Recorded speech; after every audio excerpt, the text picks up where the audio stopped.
Então, meus amigos, aqui estamos iniciando este ano com muita alegria. A nossa Luzia, companheira querida, sempre pronta a renunciar os seus afazeres, o do seu tempo, do seu trabalho, para estar conosco, nos ajudando a aumentar, melhorar, solidificar o nosso conhecimento doutrinário. Então, cabe a nós envolvê-la com as nossas melhores vibrações. Queridos, boa noite. Ele sempre fala isso, que eu renuncio. A gente está mais ou menos, sei lá, uns 35 anos na doutrina espírita, né? E a minha família não me acompanha, né?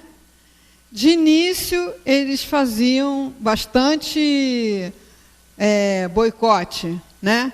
Então, eu ia fazer uma palestra, ia fazer um seminário, eu chegava em casa, não tinham posto nenhuma água para esquentar, para adiantar o macarrão, assim, né?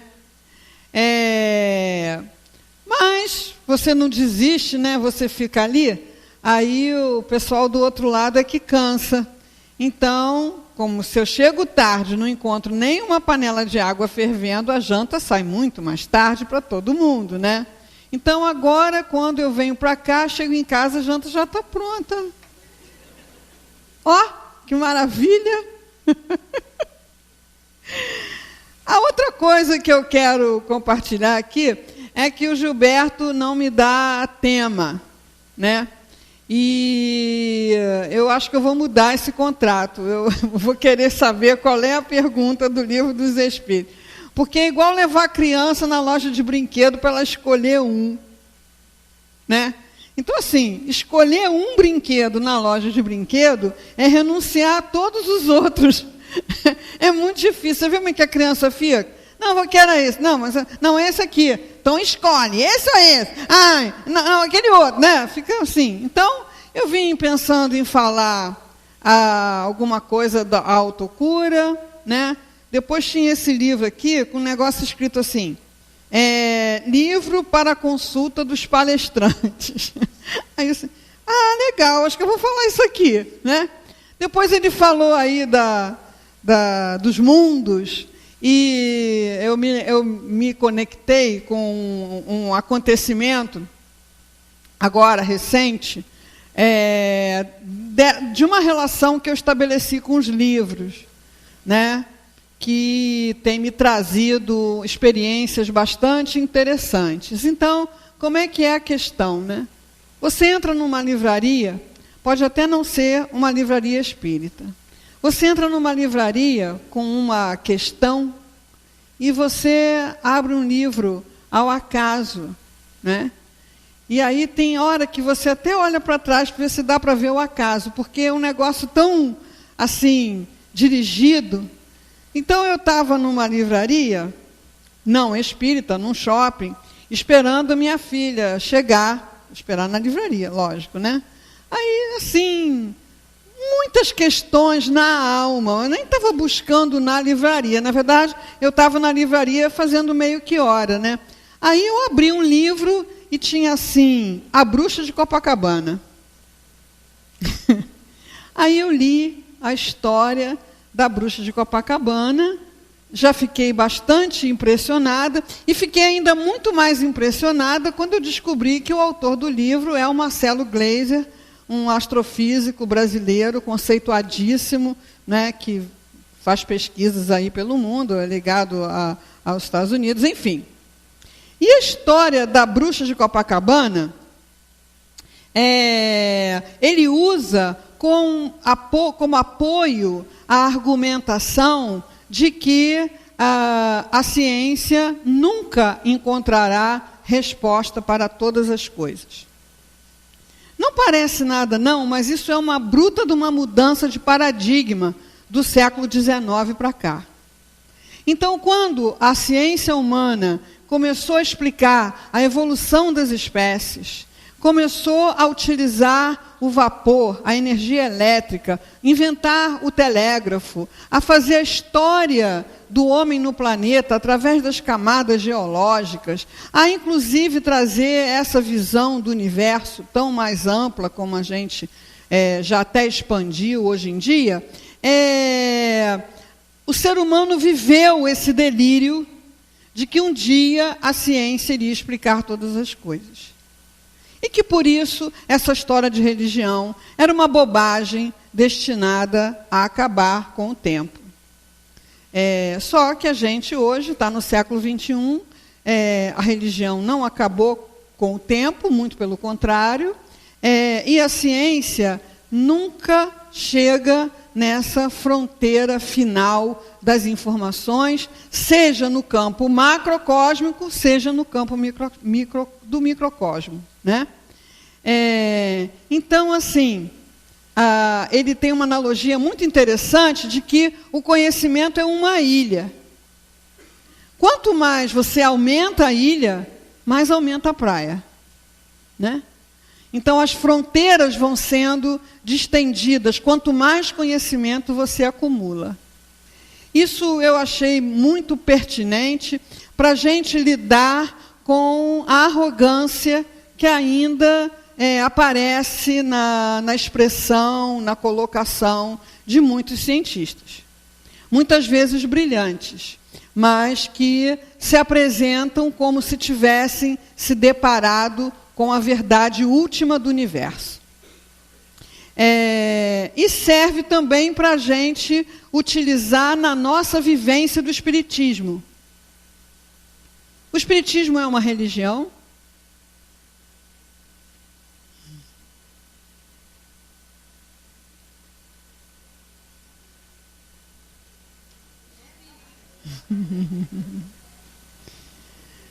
Também. Então, além de uma religião, é uma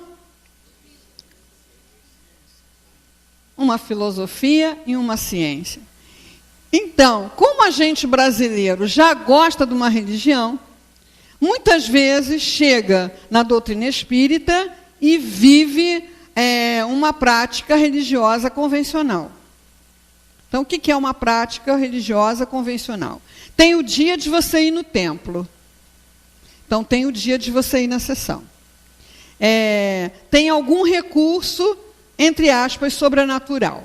Então, você toma o passe, como você tomava a bênção, você bebe a aguinha fluidificada, como você engolia a hóstia, ou usava um óleo santo, e pronto, já sai do centro com cara de santo, já está tudo resolvido. Né? Então, é uma prática absolutamente pessoal, que não é, em absoluto, a proposta da doutrina espírita. Porque a doutrina espírita é filosofia. Então, é preciso filosofar o conhecimento. O que é filosofar o conhecimento? Eu fui na palestra, trabalharam essa ideia aqui. A companheira fez ali uma exposição sobre a lei de causa e efeito. Eu concordei com ela. Achei legal o que ela falou. Mas se eu não filosofar em cima do que ela falou, eu vou sair com a experiência de que a companheira fala legal. Ela fala umas coisas boas, sabe? O que ela fala? Uma parte de coisa. Muito boa. Eu gostei muito de ouvir, né? Tá, e serve para quê? Não sei. Para a gente se melhorar, para a gente progredir. Mas será que lá no teu dia a dia, nos teus relacionamentos familiares, nos teus problemas de trabalho, com os teus problemas de saúde, com os problemas da cidade, com os problemas do nosso tempo, você vai fazer a ligação daquilo que ela falou com esses acontecimentos? Só se você filosofar. Se você não filosofar, não vai fazer a ligação. Né? Por isso que ela falou assim, tem que ter um tempo para você olhar para você e perguntar o que é isso que eu estou fazendo. Isso é filosofar. O que os gênios da filosofia escreveram é trabalho para gênio. Agora, o homem é um ser pensante, logo ele é um ser filosofante, queira ou não queira. Então, se você não escolher um ato filosofante, você vai viver a filosofia que te for trazida pelos infinitos meios de comunicação que existem. Você vai viver a filosofia do mercado de consumo, você vai viver a filosofia da moda, você vai viver a filosofia do consumismo, você vai viver a filosofia da pena de si mesmo, você vai viver a filosofia do desespero, você vai viver a filosofia da depressão. Tudo isso são filosofias, quer dizer, são formas de pensar a vida, são pontos de vista sobre a vida. Então, uma das coisas, por exemplo, que a mídia trabalha é que não dá para uma pessoa de cabelo crespo ser feliz. Tem que ter cabelo liso. E louro, de preferência. Aí você tem mais chances de ser feliz, né? Não dá para uma pessoa que está acima do peso ser feliz. Você tem que estar abaixo do peso, 5 quilos de preferência. Aí você será feliz. Não dá para uma pessoa que não tem um carro novo ser feliz. Para ser feliz, você tem que ter um carro novo, né? Ele garante, a propaganda é bastante explícita, né? Não dá para ser feliz sem ter esse carro. Se você está doente, baboa. Baboa. Como é que vai ser feliz doente? Não, para ser feliz você tem que estar vigoroso, sarado, cheio de energia, sem problema, cuca fresca, tudo de bom, né? Então, é preciso que a gente filosofe, porque a doutrina espírita é filosofia. E é preciso que a gente se aproxime da ciência. A ciência também, como a filosofia, como a arte, como qualquer expressão humana, ela tem diferentes níveis de abrangência. Então, a gente pode dizer que lá no topo da cadeia está Stephen Hawking. Eu comprei um livro que o Stephen Hawking escreveu para leigo, Uma Breve História do Tempo, e não entendi patavina. Então eu fico imaginando o que ele escreve para os seus iguais. Né? Então eu deixei A Breve História do Tempo lá. Né? Aí ele lançou O Universo numa Casca de Nós. A esse eu vou entender. Patavina. Sempre acende uma luzinha aqui e outra ali, né? Mas, entre o Stephen Hawking e outros autores que estão trabalhando ideias da ciência, inclusive dentro do movimento espírita, você consegue, né, ampliar a tua visão da doutrina espírita, construindo um alicerce de conhecimentos científicos. Unanimidade, não existe unanimidade em ciência. Por quê? Justamente porque a ciência nunca vai alcançar a verdade absoluta. Então, o que acontece? Qualquer conduta, qualquer ponto de vista científico, tem quem é contra, quem é a favor e quem é muito pelo contrário. Então, às vezes, a pessoa tem um problema de saúde, aí ela vai num médico. Um médico é um profissional da ciência. E aí ele fala uma coisa. Aí você não acredita muito, você resolve no outro. Aí você vai no outro médico. Aí ele diz justo o contrário. Agora o que eu faço? Agora eu vou num terceiro para desempatar. Aí o terceiro te dá uma terceira possibilidade. E pode acontecer dos 3 estarem certos. Apenas seguem escolas de pensamento e conduta diferentes. É assim,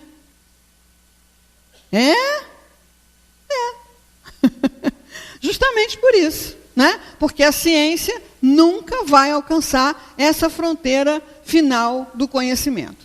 Então, nós chegamos na Bruxa de Copacabana.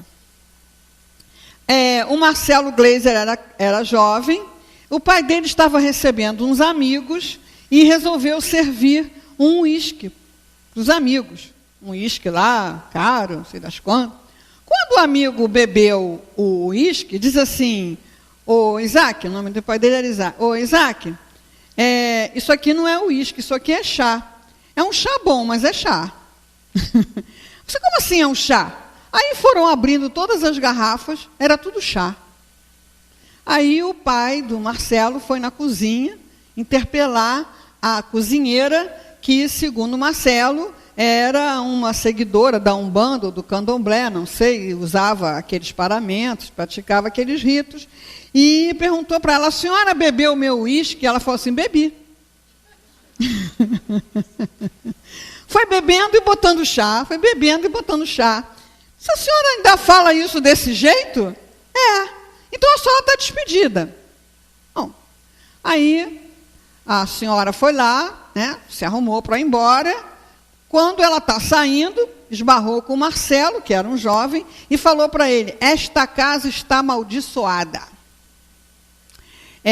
Contigo não vai acontecer nada porque você tem o corpo fechado, mas essa casa está amaldiçoada. E saiu. Passado um tempo, ele diz que o pai dele controlava essa maldição pela planta de arruda que ele tinha. Então, a arruda estava viçosa, ele ficou tranquilo, né?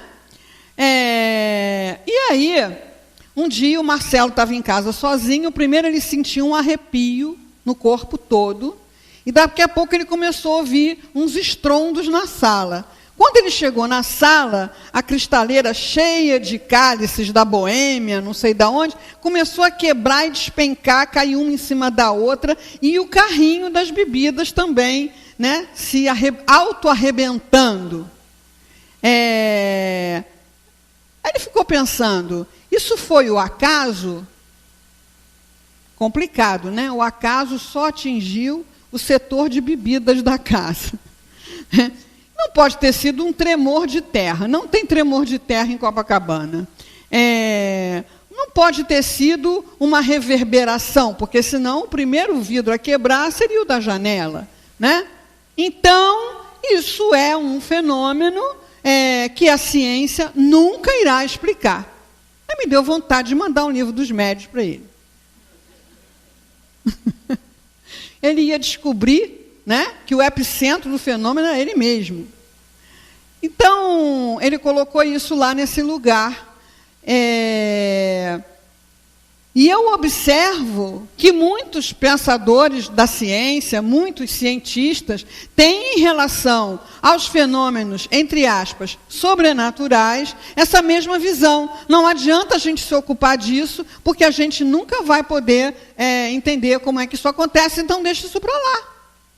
Olha, uma coisa que era para despertar uma mente tão curiosa como a do Marcelo, que vasculha os universos, que estuda o universo das partículas, não ficou curioso de investigar essa questão. Então, assim, a gente pode ler esse livro do Marcelo, agora não vou lembrar o nome, mas alguma coisa do inesperado. A gente pode ler esse livro do Marcelo, ter uma ampliação da nossa visão científica. E aí, o que é que muda? Você tem um problema de saúde, você vem ao centro, vai ao médico e vem ao centro. Aí no centro vão dizer para você que você precisa assistir uma palestra. Aí você, meu Deus. Vão dizer para você que você tem que vir em tantas semanas para o passe de cura. Tá bom, no passe de cura vão resolver meu problema, né? Dizem para você que você tem que estudar esse ou aquele livro. Mas para quê? Para que isso? Eu só quero ficar bom. Né? Então, no aprendizado mais básico, mais elementar da doutrina espírita, a gente vai entendendo que a gente é um complexo, né? Espírito, perispírito e corpo. E quem é que fica doente?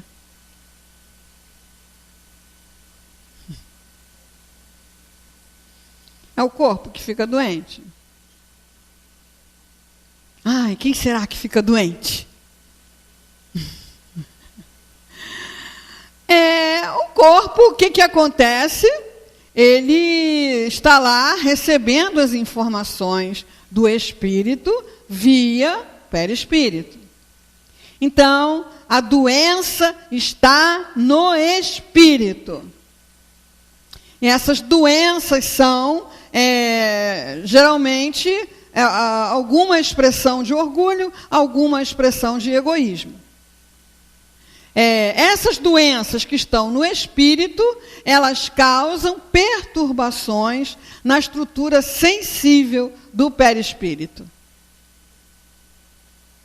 Essas perturbações continuadas, porque para alcançar a matéria precisa de tempo, precisa de uma intensidade regular, tanto para adoecer como para curar.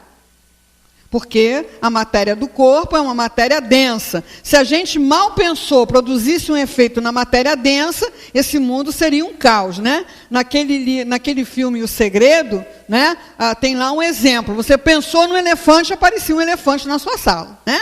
Então, dá para aparecer um elefante na sua sala.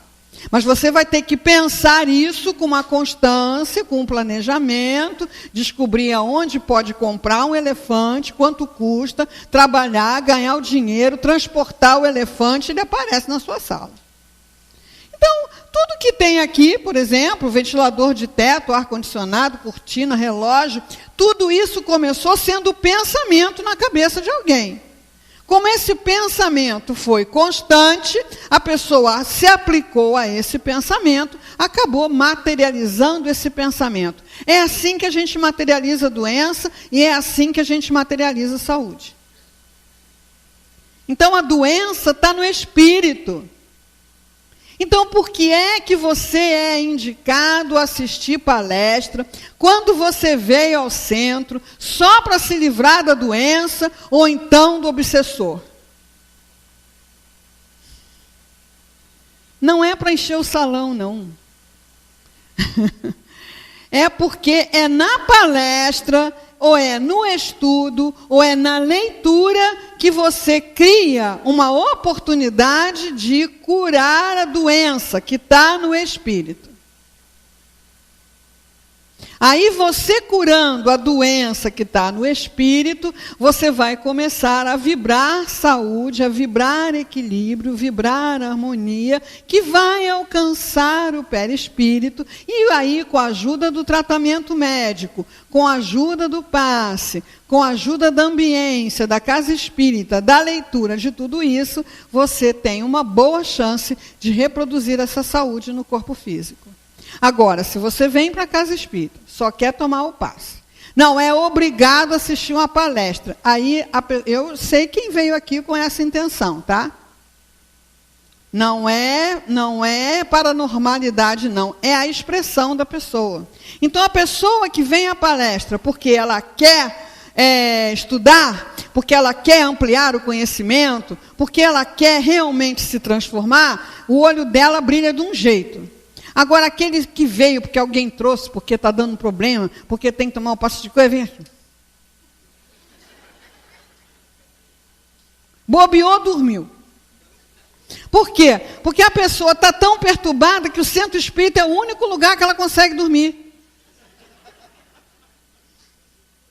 Eu estava refletindo isso hoje mesmo lá no grupo, não é? Gente, a quantidade de doente que vem para o passe de cura numa casa espírita, lá no Leon Denis, é muita gente. É coisa de 5.000 pessoas em cada reunião, 1.000 pessoas, tem 4 ou 5, sei lá, digamos, 4.000 pessoas numa quarta-feira, tudo doente. Ninguém consegue morrer lá dentro.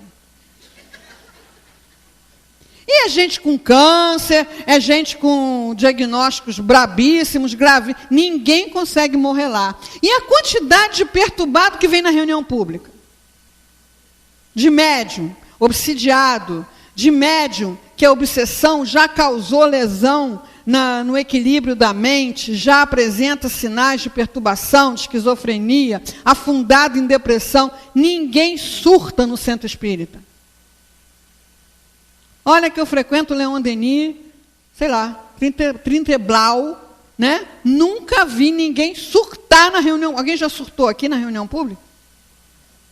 A pessoa surta no metrô, a pessoa surta no trabalho, a pessoa surta na sua casa, a pessoa surta na rua, mas no centro espírita ela não surta.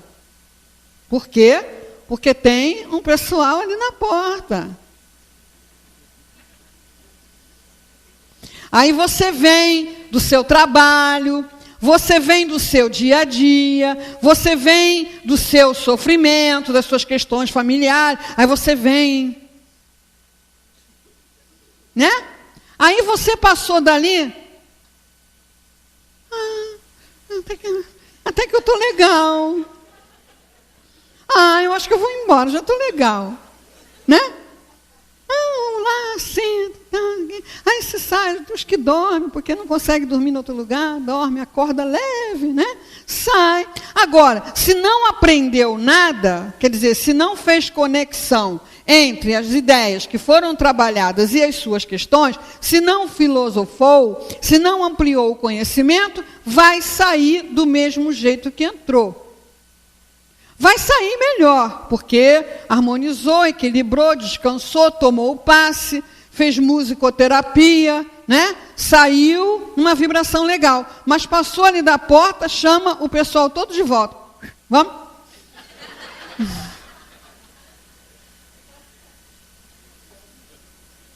E que pessoal é esse que a gente traz e que a gente chama de volta?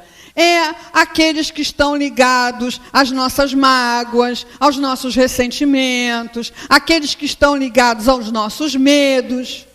Por exemplo, vocês estão com medo de ser assaltado aqui? Provavelmente não. E não pode entrar um assaltante aqui? Não. Se pudesse, eu tinha entrado.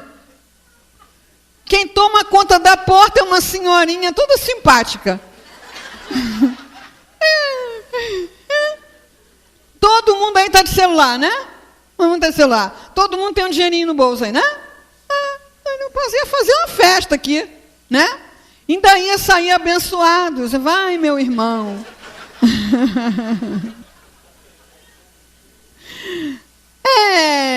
Então assim, mas quando eu chego lá, eu olho a rua, está escura, e tem lá um pessoal na praça, estou chamando a galera de volta, estou chamando os meus medos de volta. Quando eu chego em casa, já estou do mesmo jeito, já vou ligar lá aquela televisão que mostra todos os assaltos que aconteceram, que estão acontecendo, e prevendo os que poderão acontecer, né? E aí a doença volta. Então, aonde você cura a doença na casa espírita é na palestra. Então, você precisa vir à palestra, traz um caderninho de nota, anota alguma coisa, anota o livro que foi indicado, anota uma dúvida para perguntar depois para o Gilberto, ele vai responder todo mundo, anota alguma coisa que você ficou na dúvida, faz como a companheira falou, conversa com você em casa, que escolha é essa que eu estou fazendo? Que escolha é essa que eu estou fazendo? Essa escolha vai trazer que consequências para mim?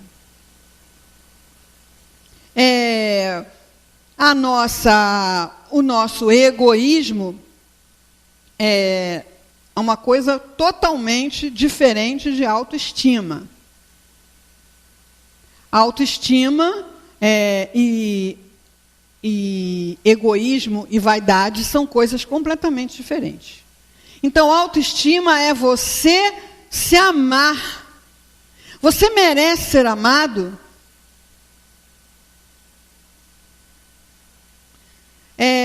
Se negar o auto-amor é se negar a amar a Deus.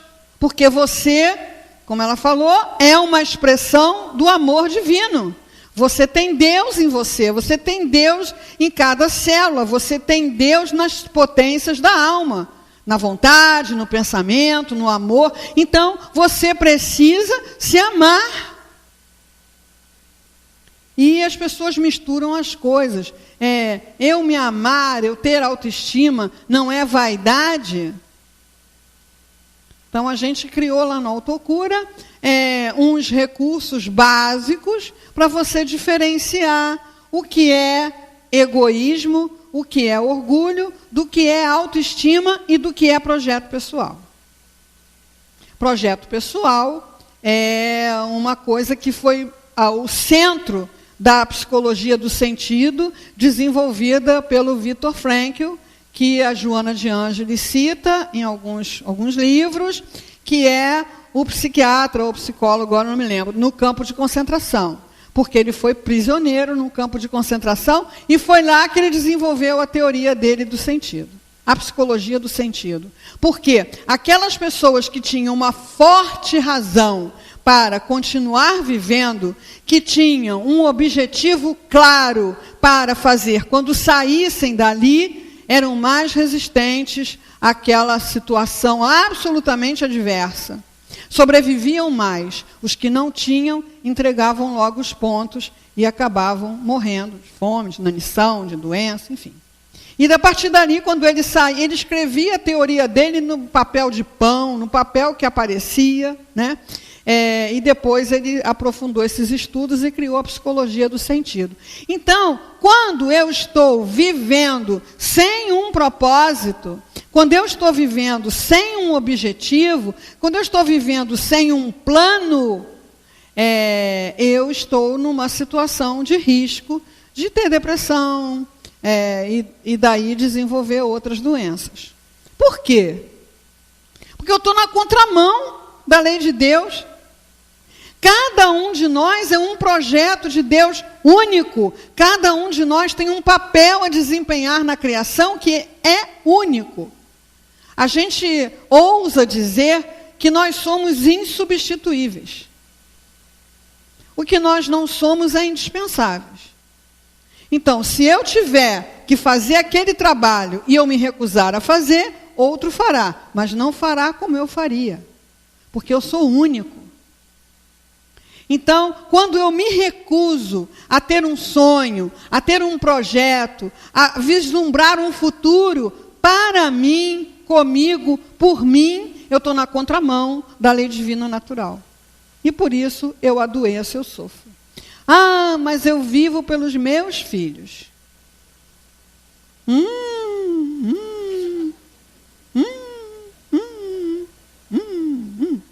É bom que você viva para os seus filhos até que eles completem a maturidade. Mas enquanto você está lá cuidando deles, tomando conta, vai pensando no que você vai fazer quando isso acabar. Porque senão você fica tentando não acabar. E aí você fica fazendo geração canguru, né? O cara nunca sai da bolsinha, né? Você fica criando geração de adolescente. E você vai ficando cada vez mais doente, porque está na contramão da lei, né? Hoje mesmo eu soube do caso que o rapaz resolveu se casar, muito bom, vai se casar, mas aí falou assim para a mãe: não desarruma o meu quarto.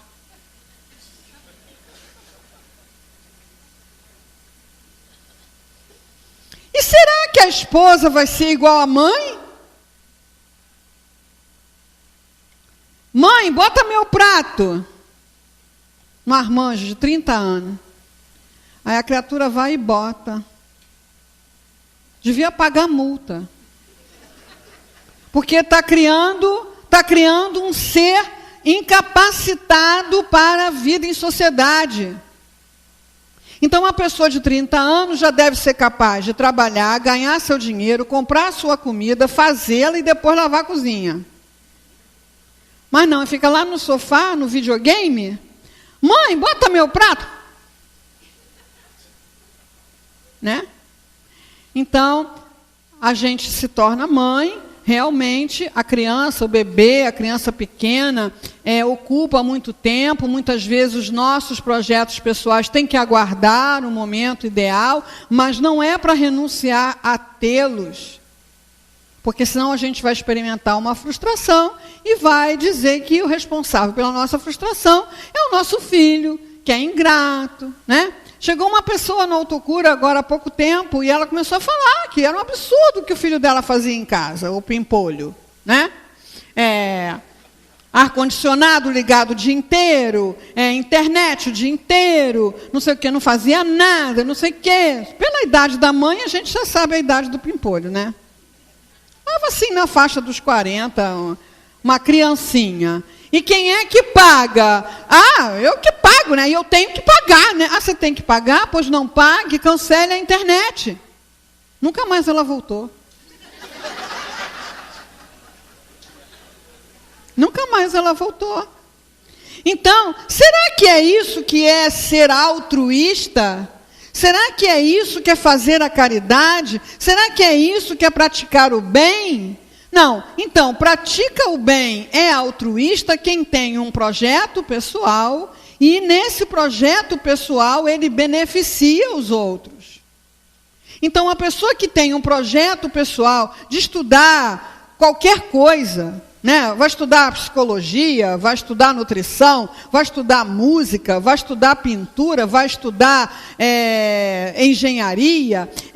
Esse é o projeto, é aquilo que ela quer fazer, e com isso ela vai beneficiar os outros. Ela poderá até abrir um espaço para trabalho voluntário.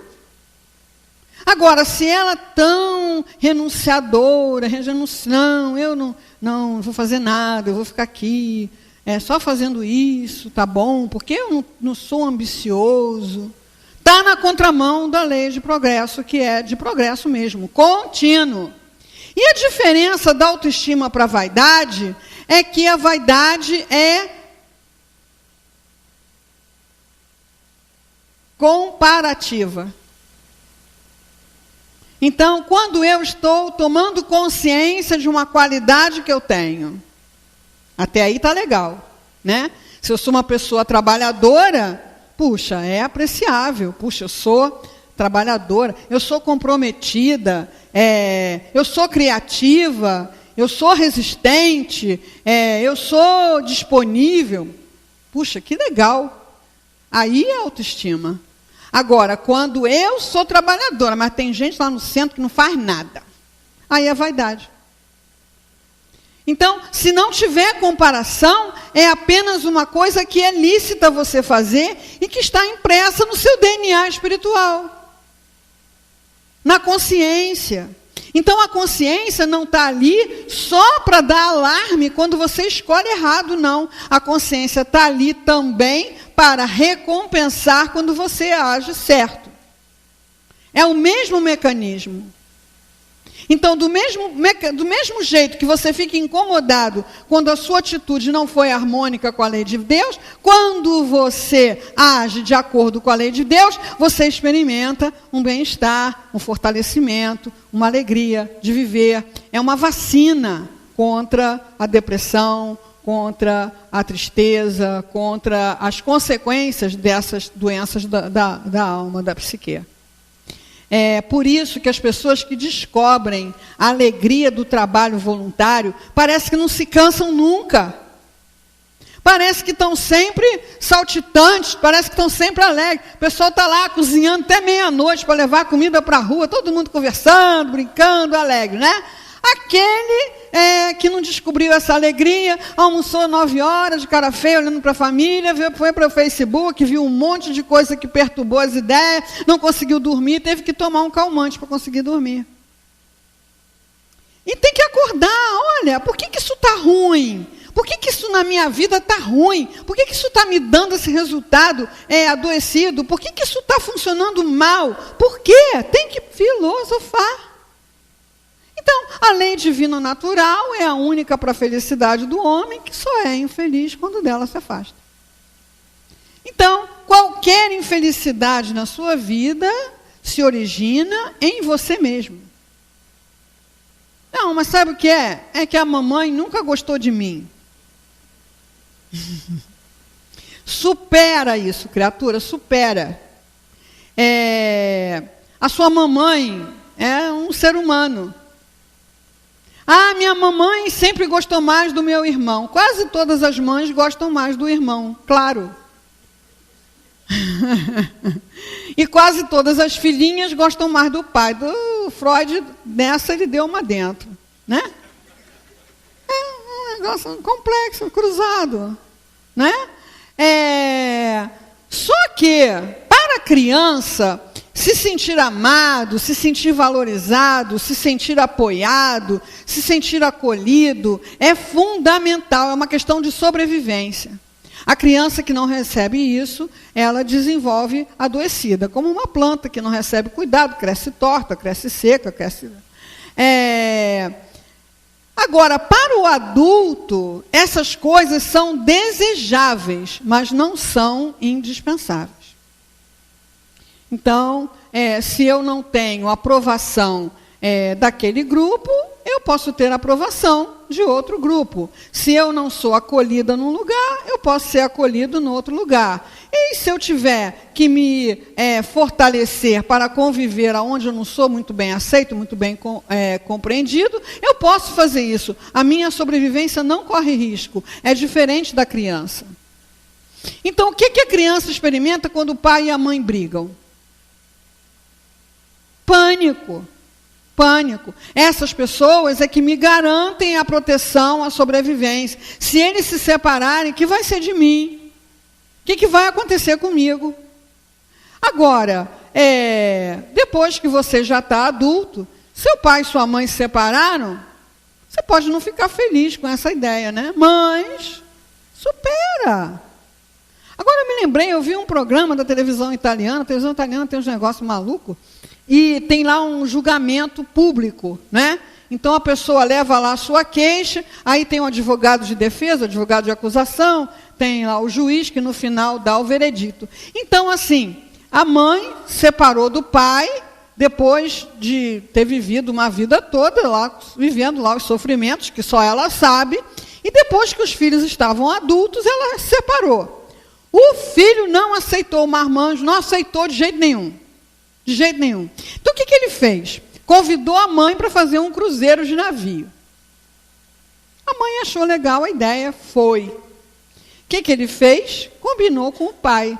Quando ela está lá, né, desfrutando do cruzeiro, o ex-marido pega o microfone e pede perdão a ela lá diante do público do cruzeiro. E aí, o que aconteceu? Todo mundo para ela, volta. Gente, dá vontade, né? Dá vontade. Então, ela estava acionando o filho para ele devolver para ela o dinheiro da passagem do cruzeiro. Né? Com algum a mais pelos danos morais. Né? Se você vê, a criatura com mais de 40 anos não consegue tolerar. Papai e mamãe se separaram. Então, para começar, a gente, depois de uma certa idade, já não fica bem chamar o pai e a mãe de papai e mamãe. Já pega mal, né? E você pode fazer uma releitura dessas pessoas. Porque a criança olha para os pais até uma certa idade, cada vez essa idade diminui mais, né? Os espíritos falam isso, a infância, à medida que há evolução, vai diminuindo. Mas até uma certa idade, eles olham para você como se você fosse Deus.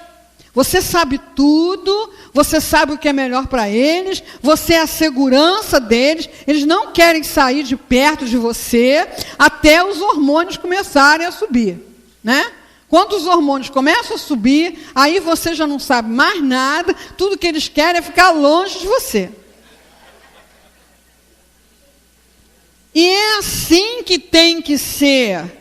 É assim que tem que ser. Essa é a ordem natural. Até na Bíblia tem isso, né? Abandonarás o teu pai e a tua mãe. É assim que tem que ser. Esse é o processo natural. Então, o que é um projeto pessoal? A gente tem, assim, uma gama de possibilidades infinitas. Por quê? Porque por sermos centelhas divinas, nós somos ilimitados de possibilidades. E por que eu não enxergo outra coisa para a minha vida que não seja isso que eu estou fazendo aqui? Porque é isso que eu estou escolhendo. Estou escolhendo isso porque não penso. Hoje eu apresentei lá no trabalho do Autocura 3 projetos pessoais que foram iniciados há bastante tempo, pessoas assim da primeira hora do Autocura. Uma tinha toda uma inclinação da tradição portuguesa, de cultivar a terra, de criar animais, só que não dava muito para fazer isso aqui. E na trajetória dela aqui, ela se envolveu lá com algumas complicações. Hoje ela tem um sítio lá em Pati do Alferes, faz lá uma agricultura orgânica, né, está super feliz. A outra também tinha um projeto de estudar psicologia, depois da psicologia fez transpessoal, depois da transpessoal fez um contato lá com o budismo, agora está fazendo um espaço belíssimo de meditação ali no Valqueire, né? E a outra publicou um livro de poesia, né? Muitas pessoas escrevem poesia e faz bolinha de papel e joga no lixo, né? Escreve poesia, larga para lá, não arruma, não organiza, né? Não ama as suas poesias porque não se ama, né? Então ela conseguiu editar o livro, levei lá o livro, o pessoal vê, né? Então, assim, um projeto pessoal pode ser qualquer coisa. Aprender a tocar um instrumento, aprender uma habilidade nova, carpintaria, artesanato, conhecer um outro lugar do mundo, do país. Mas para que essas coisas aconteçam, você tem que sonhá-las e tem que planejá-las, senão não acontecem. E aí, essa mente sem projeto, do que ela vai se ocupar? De nada, não, dos outros, né? Dos outros. Então, os outros é que vão ter que fazê-la feliz. Imagina se a gente tivesse o poder de fazer alguém feliz. A gente ia atropelar o processo evolutivo da pessoa. Porque é justamente a falta da felicidade plena, absoluta, que nos mantém em caminho. Inclusive o Marcelo questiona isso, né? Imagina se um dia a ciência chegar à conclusão que já sabe tudo, encontrou a verdade, não tem mais nada para estudar. Mesmo você não sendo da área da ciência, como é que você sente isso? Bati num teto, né? Se vocês viram o filme O Show de Truman, é muito legal. Quem não viu, pode procurar aí no Netflix. O Show de Truman. É um camarada que vive lá uma vida e lá pelas tantas ele descobre que ele está vivendo um Big Brother. Então, o cara construiu uma cidade, essa cidade vai dar numa praia, vai dar numa estrada, e nunca ninguém vai até o fim da praia, nunca ninguém vai até o fim da estrada, porque todo mundo está sabendo que é um Big Brother, só ele que não sabe. Então, na cidade tem lugares por onde as pessoas saem, né? É só ele que não sai. E as pessoas acompanham a vida dele pela televisão desde que ele nasceu. Desde que ele nasceu, que ele está vivendo no Big Brother, né? Até que um dia ele desafia aquilo tudo. Olha só, o ser humano, uma hora, ele se revolta contra os limites. Por quê? Porque ele foi criado para a perfeição. Então, qualquer limite, por mais confortável que seja até um certo ponto, ele começa a causar um incômodo. O problema é que a gente pega esse incômodo que a gente está sentindo e atribui ao outro. É o outro que me causa esse incômodo. E a gente vai perdendo tempo com isso. Né? Um dia ele pega um barco e aí o pessoal lá da técnica desencadeia uma tempestade, né? O barco ameaça virar, e foi dito para ele que o pai dele morreu afogado no barco, e aí, mas ele vai, insiste, até que chega uma hora que ele esbarra no cenário. Né? Então, imagina se um dia nós encontrássemos um limite externo ao nosso progresso. Então, pode ficar tranquilo que isso nunca vai acontecer. Então, os limites que a gente esbarra são os limites que nós mesmos colocamos. E a gente tem um repertório inesgotável, né? Estou muito velho. Se tivesse muito velho, a ponto de não ter mais nada para aprender, o que ia acontecer? Desencarna, gente. Desencarna. Por quê? Porque nem aprender nem ensinar, né? Porque Jorge Andréa estava vivendo para ensinar, né? Criatura extraordinária. Mas assim, acabou a missão, tem mais por que ficar aqui, porque você está aqui em missão, em aprendizado, em resgate, porque você precisa equilibrar a sua consciência, né? Acabou, esgotou, não tem mais nada para aprender, desencarna. O laço se rompe. Então, se você acordou no corpo hoje de manhã, foi para que hoje você aprendesse alguma coisa, empurrasse algum limite, fizesse alguma coisa, desse um passo para frente. Eu estou velho. Eu estou doente. É engraçado, né? Existem alguns lugares onde os médicos têm que ter segurança para dar alta aos pacientes. Porque quando eles dão alta, os pacientes ficam bravos, querem bater nele. É na perícia do INSS.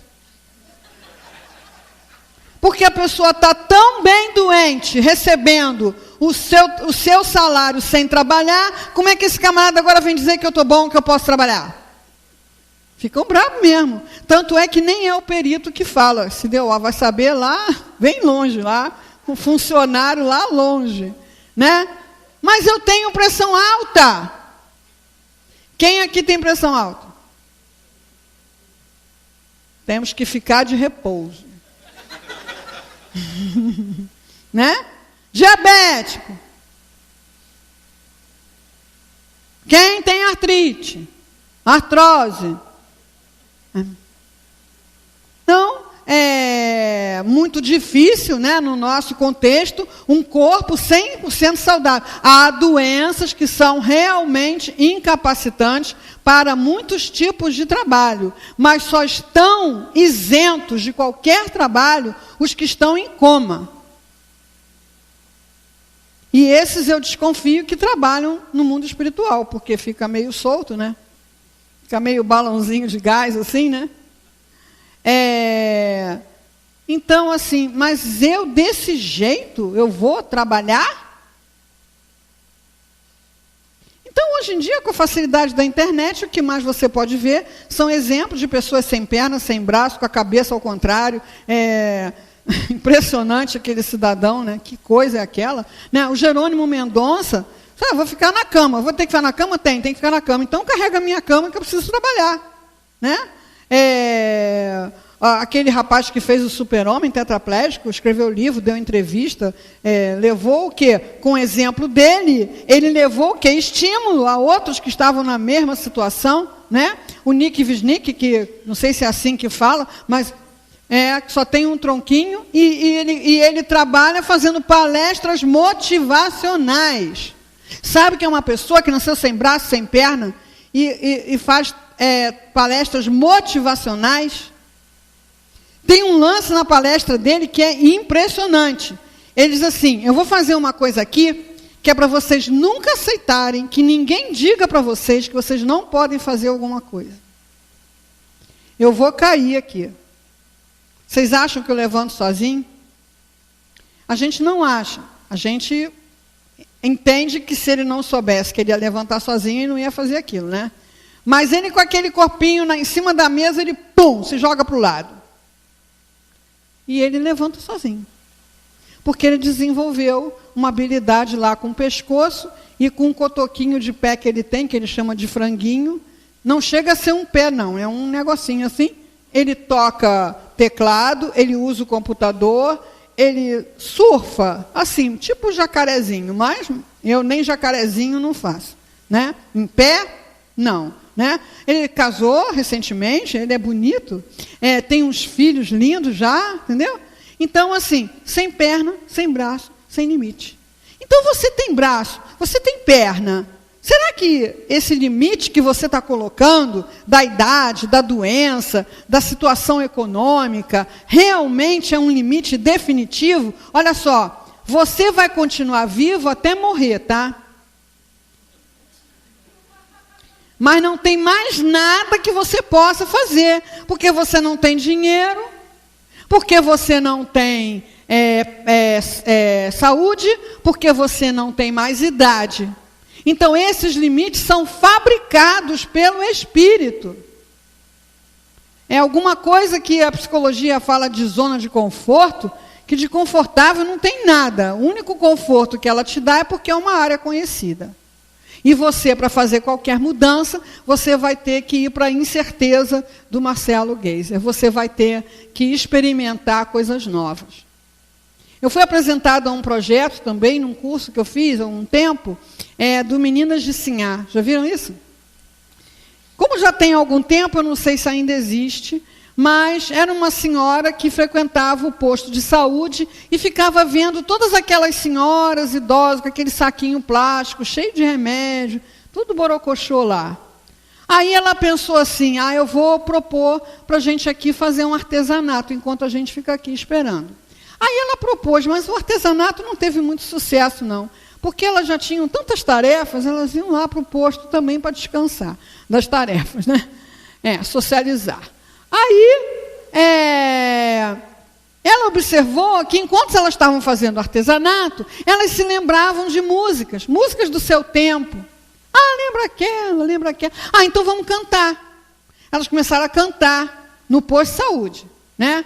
Depois elas resolveram cantar pelas ruas da comunidade. É uma comunidade bem violenta lá de Belo Horizonte. Começaram a cantar pelas ruas. Mas já que a gente está cantando, a gente podia bater um tamborzinho, né, para ficar mais animado. Então, trouxeram o tamborzinho e tal. Já que a gente sai todo mundo junto, a gente podia fazer uma roupinha de chitão assim, para sair todo mundo bonitinho, né? Aí elas fizeram lá uma roupinha de chitão, florzinha no cabelo, batuque, o posto ficou entregue às baratas. É ideia de uma idosa, bem idosa, né? Que apenas pensou que não era necessário aceitar aquela realidade como uma coisa imutável. Agora, vamos imaginar que ela chegasse em casa e falasse, meu filho, olha só, mamãe está pensando em sair com mais amigas vestida de chitão, batucando no tambor. Tá maluca? Tá doida? Então, é preciso que a pessoa tenha a confiança na divindade que habita dentro dela. Ou inconsciente, como é o caso dessa senhora, que você não precisa estudar isso, você é isso, basta que você queira tomar consciência de que você é isso. Recusar esse limite que está na tua vida agora. Recusa esse limite. Seja qual for, não tem limite para Deus. Mas não é que Deus vai curar todas as doenças incuráveis, que Deus vai resolver todos os problemas de desemprego, que Deus vai mudar os vizinhos que incomodam, que Deus vai resolver sua causa. Não há limite para Deus, porque os recursos vêm dele, então são inesgotáveis. Como nós somos centelhas divinas, os nossos recursos são inesgotáveis. Você vai usar ou você vai colocar um limite? Aí é sua escolha. Agora, quando você escolhe paralisar no limite, a consequência é o sofrimento. Muitas vezes a doença. Então, a gente começa a envelhecer, as articulações vão perdendo lubrificação, a gente começa a sentir uma dorzinha, né, na junta, como diz o pessoal, né, uma dorzinha na junta, e aí cada vez se mexe menos. Por causa da dorzinha. Aí a musculatura vai atrofiando, vai repuxando o tendão, vai inflamando mais ainda, a dorzinha vai virando dorzão. Né? Então, não vou aceitar esse limite. Eu vou ver com o médico qual é o exercício que eu posso fazer. O médico mandou fazer fisioterapia, não adianta nada. Porque eu vou lá na fisioterapia, eu recebo lá um tratamento anti-inflamatório, mas eu não ando, eu não faço exercício, eu fico sentado. A pior coisa que teve para a humanidade foi aprender a sentar. Né?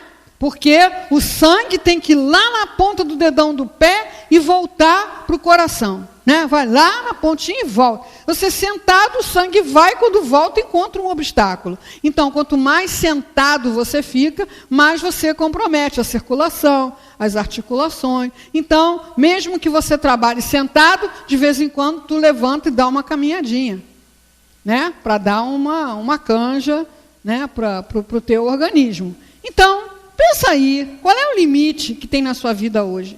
Recusa esse limite. Quando o teu objetivo está na direção do objetivo divino, Não tem força no universo que se possa opor. Você vai encontrar limite quando a sua vontade é contrária à vontade divina. Aí você tem um espaço de livre-arbítrio e uma hora vai ouvir aquilo que está no Evangelho, daqui não passarás. Mas quando o teu objetivo é de acordo com a vontade divina, não tem nada que possa lhe opor no universo. Nem doença, nem perda. Tem mães aí com projetos lindíssimos, né, que sofreram a perda dos filhos, até o livro que o Gilberto me deu, me presenteou. São muitos trabalhos de mães que perderam filhos, que têm projetos muito positivos. A mãe do Cazuza é um grande exemplo. É possível, sim. Né? Então, dá uma olhada, vê qual é. Ai, meu amor foi embora, me deixou na solidão. Solidão é escolha. Ninguém pode ser deixado em solidão. A menos quando você só quer aquela companhia, só serve aquele. Aí, se aquele for embora, realmente você está na solidão. Mas é escolha. É escolha. O Divaldo fala, né? Só é solitário quem não é solidário. Então, com tantas frentes de trabalho para a expressão da solidariedade, com tantos bilhões de pessoas no planeta, como é que você pode condicionar a sua felicidade à presença de um só? É uma limitação que você se coloca, mas ela não existe. Então, queridos, tenhamos a vontade de mudar o nosso pensamento. Vamos acabar como começamos, né? Tenhamos a vontade de mudar o nosso pensamento, de ampliar o nosso sentimento em relação a nós mesmos e em relação a todo essa grande família humana, tão carente de ser amada, incentivada, acolhida. Temos muito trabalho. Obrigado pelo carinho.